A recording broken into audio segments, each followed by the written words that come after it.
The slow pace of life, good weather, and low cost of living have put Central American countries on the radar of nomads, expats, and retirees for some time now. In this video, we'll discuss 5 countries with completely different visa systems, and we'll break down exactly what's available right now in Guatemala, El Salvador, Panama, Nicaragua, and Honduras, what each one of them actually cost, and which one fits your situation best. First, Guatemala. Guatemala is the newest option available. The country launched its digital nomad visa in October of 2025, and the income requirement is a very accessible $2,000 a month in foreign-sourced income. The government fee is about $225 a year, and there's no local guarantor required, and the process generally takes 2 to 4 months. After 5 years on the visa, you're eligible for permanent residency, and you're eligible for citizenship after 10 years. If your income is passive instead, such as a pension, investments, or rental income, $1,250 a month is all you need to qualify for the Rentista visa. This one skips the 5-year wait and puts you on the path to permanent residency immediately. The cost of living in Guatemala can be as low as $1,000 a month depending on where you are, and Antigua and Lake Atitlan are the main expat hubs in the country. One important rule to know about is that you can't own property within 15 kilometers of an international border, and coastal land is state-owned under lease agreements. When you apply, it's important that your documents are apostilled before you arrive, as many people report this to be a cause of major holdups when obtaining their visas.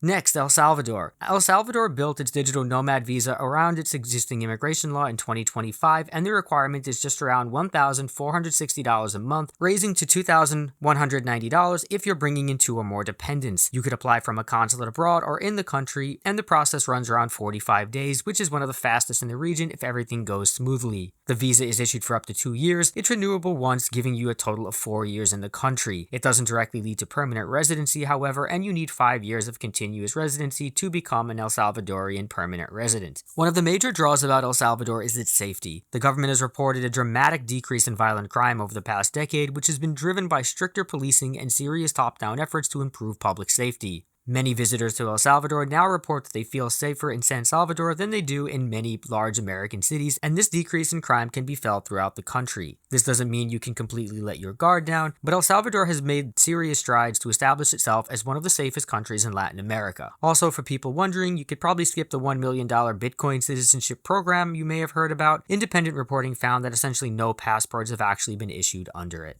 Next, Panama. Panama is by far one of the most mature options in the region, and visa options differ depending on your individual situation. Remote worker visas require $36,000 in foreign income, and it's valid up to 18 months. This does not lead to permanent residency, and it's a temporary solution, not a long-term plan. If you do have a lifetime pension of at least $1,000 a month, Panama's Pensionado visa is the best deal in Central America. It grants permanent residency immediately, there's no age minimum, plus you get legally mandated discounts on utilities, flights, and medical care. The country's Friendly Nations visa now requires real economic ties, such as a job with a Panamanian company or $200,000 in property or a bank deposit. All in all, costs around $7,000 plus the $200,000 commitment. Panama is dollarized, English is widely spoken in business, and living costs run about $2,500 a month in Panama City and less elsewhere in the country. Panama thus works best for people looking for a market that's already been established and looking for expat infrastructure that's been existing for decades.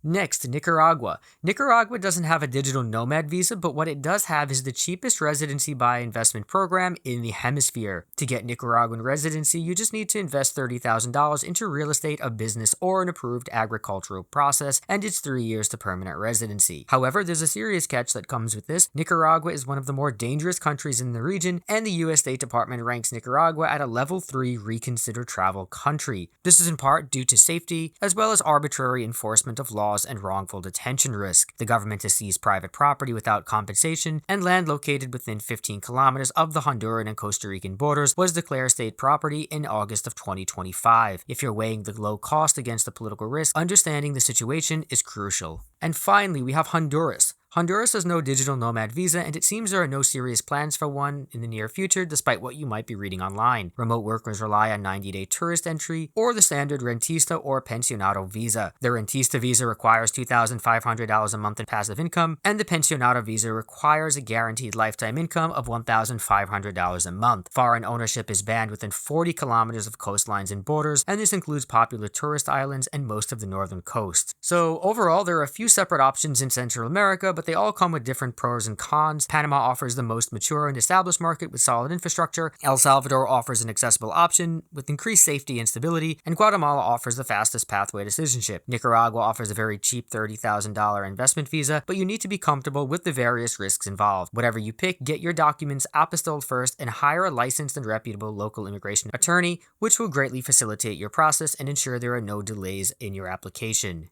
It's mandatory in Panama and Nicaragua and worth doing elsewhere. And that concludes our video on Central American visas. Be sure to like and subscribe to hear more about expat living and investing, and stay tuned for our upcoming wealth preservation series.